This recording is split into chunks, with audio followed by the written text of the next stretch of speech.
Charles Suot, vous restez avec nous encore pour 10 bonnes minutes. Vous avez une synthèse à nous offrir et je vous admire d'avance.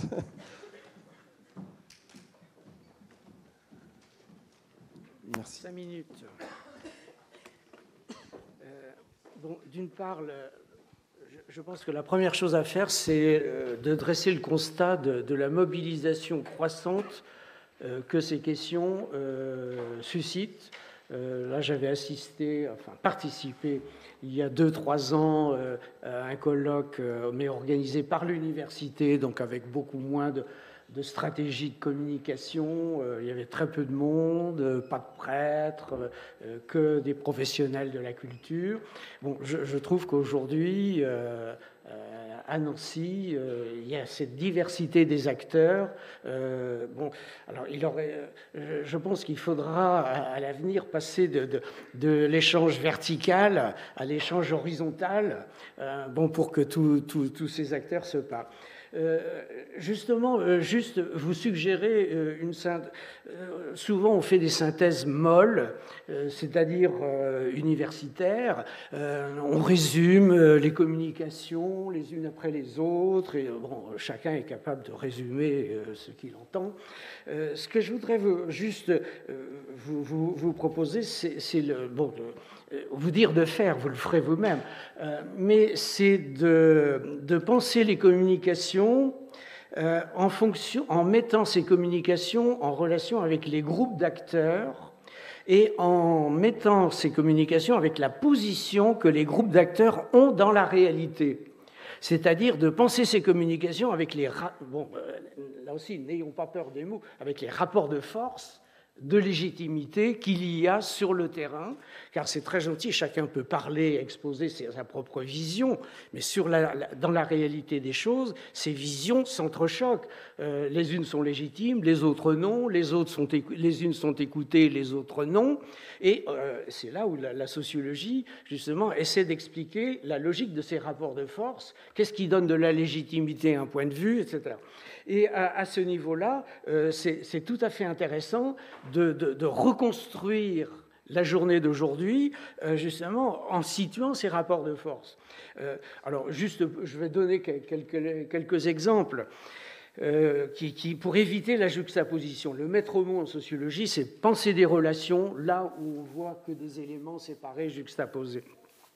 Bon, le programme tel qu'il était fait aurait pu bloquer la discussion en partant du droit, c'est-à-dire des règles, voilà, les règles sont comme ça, et comment elles sont appliquées.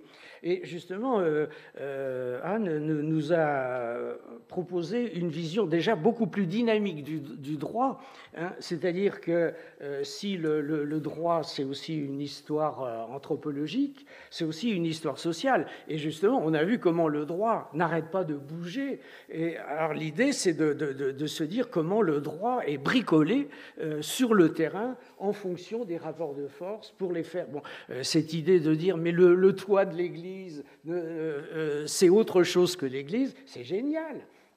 Autrement dit, c'est bouleverser le classement unitaire, justement. Quand le droit canon a dit l'Église c'est un tout, eh bien, dire non, c'est pas forcément un tout. Donc c'est ce que Bourdieu appelle les révolutions symboliques, c'est-à-dire foutre le bazar dans les systèmes de classification. Donc, ce qui aurait pu être complètement banal, etc., devient dynamique. Autre exemple, pour éviter des juxtapositions, ce matin, on est parti justement sur affinitaire propriétaire. Je trouve que les exposés ont montré qu'il fallait bouleverser un peu cette opposition un peu simple, parce que affinitaire-propriétaire, on pourrait dire religieux d'un côté, le civil de l'autre, et moi je trouve que ce que j'ai entendu montre qu'il y a des interférences entre les deux. Quand Madame Bosserlik dit « mais moi, mes administrés me disent, ce sont à la limite ceux qui ne mettent jamais les pieds à l'église, qui viennent me dire mais il faut absolument les conserver », montre qu'il y a du religieux dans le civil. Autrement dit, cette opposition, il y aurait le religieux d'un côté et le civil de l'autre, ça ne marche pas. Ça ne marche pas comme ça, parce que le civil est lui-même fait par ce passé religieux. Donc, il faut mieux penser en termes d'interférence, et ça explique aussi pourquoi les conflits, à la limite, sont moins radicaux qu'on pourrait le penser. Parce que finalement, tous ces gens ne pensent peut-être pas si différemment que ça, compte tenu de ces héritages différents qui passent d'un coup. Alors justement, donc ça invite à penser l'espace réel sur lequel le problème des églises est posé. Donc, espace réel, comment les différents groupes professionnels. Et il y a eu, alors justement, se pose le problème de la position des experts. Et ce que j'ai trouvé très intéressant dans l'exposé de cette, c'est justement comment les experts en architecture, c'est Alexandra, j'ai perdu le nom, bon, finalement cherchent à faire un classement. Mais c'est très intéressant. Alors là, on est en plein symbolique, justement, parce que faire un classement, c'est rendre des actions possibles, y compris d'abord pour les experts en question. Donc ça pose la question de la légitimité des experts. Moi, toutes les discussions que j'ai eues avec les conseillers DRAC à Nantes, au début, ils venaient me dire, mais moi, quelle est ma légitimité? J'ai dit, mais votre légitimité, c'est l'architecture. Mais c'est comme s'ils ne croyaient pas, devant la légitimité du politique, devant la légitimité du religieux, une espèce de timidité à affirmer la légitimité professionnelle, etc. Or, là, justement, ce qui était très intéressant dans l'exposé, c'est que là, on vient nous dire, eh bien, moi, je pense un classement. Nous, enfin, en tant que professionnels, nous pensons un classement, il vaut, etc. Et nous entendons, dans ces rapports de force, faire valoir nos classements avec... Alors, évidemment, le tout, c'est d'avoir le classement le plus favorable à sa profession. Bon, ça fait partie des règles du jeu. Dans cet espace, autre question, c'est que fait-on du peuple? Autrement dit, des gens. Et alors là, c'est très intéressant. Alors évidemment, moi, je me reconnais pleinement dans l'exposé qui a été fait de Jean-Charles de Belly. Bon, autrement dit, là aussi, dans ces guerres de légitimité, est-ce que la légitimité de l'expert dit le tout de la réalité, et dans quelle mesure faut-il faire intervenir justement la légitimité des gens, tout bêtement, hein, la parole des gens. Donc là, ce qui était intéressant aussi, tout à fait, c'est que justement, à la différence du référendum, c'est que la concertation qui nous a été décrite, c'est une concertation sans imposition comme on dit, imposition de problématique. Le problème dans le référendum, c'est qu'on a la réponse dans la question souvent. Hein. Or là, justement, ce type de concertation des gens fait apparaître, alors évidemment, ça complexifie les choses, ça fait apparaître la diversité, mais c'était tout à fait... Donc, quel rôle, oui, à la différence, je résumerai la chose, quel rôle jouent les habitants, plutôt que quel rôle leur fait-on jouer? Parce qu'on peut se demander parfois, lors de certaines concertations, si on ne fait pas jouer un rôle aux habitants plutôt que... donc la vraie question, finalement, de tous, si on pense ces rapports de force, c'est qui a la légitimité de décider de l'avenir des églises?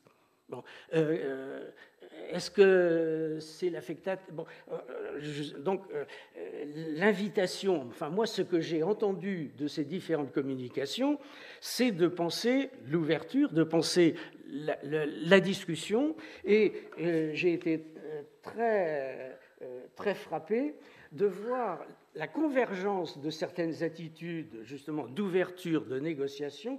J'ai retrouvé la même expression, co-construction, construction de projet, chez Madame Felquet, chez Madame Perraudin, donc maire responsable, Madame Perraudin, architecte, Jean-Michel Munier, vicaire général, dans le topo de l'EA. Donc, si j'écoute bien, j'en retiens que tout le monde est d'accord pour une co-construction imaginative, etc.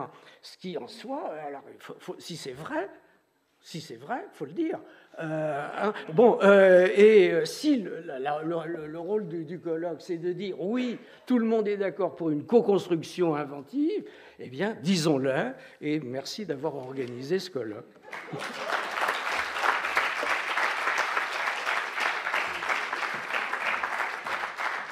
Voilà. Merci, cher Giraud. Alors, Virginie Vattier m'avait demandé de donner mon point de vue maintenant, mais je vais vous faire grâce, parce que je crois que l'heure est avancée, et puis là, vraiment, on atteindrait les 23h30. Il va être temps de remercier. Si jamais ce que je travaille actuellement, vous pourrez le retrouver dans la revue Études. J'ai publié un article ce mois-ci, donc c'est tout chaud. Vous le trouverez. Je vais en faire cadeau à mes amis québécois. Voilà. Je pense qu'il est temps maintenant. Alors, moi, je ressors en 2 mots quand même, avec beaucoup d'espoir, et je suis heureux ce soir d'avoir participé à cette aventure avec vous. C'était une belle, parce qu'il s'est dit des choses quand même profondes. Je pense qu'il faut y croire, il faut même oser les prendre à la lettre pour qu'elles se fassent. Et qu'on n'a pas le droit de céder à quelconque fatalisme. Il y a des personnes dans la salle qui ont accompli des miracles, donc ici aussi, il doit y avoir des miracles, ça doit être aussi possible.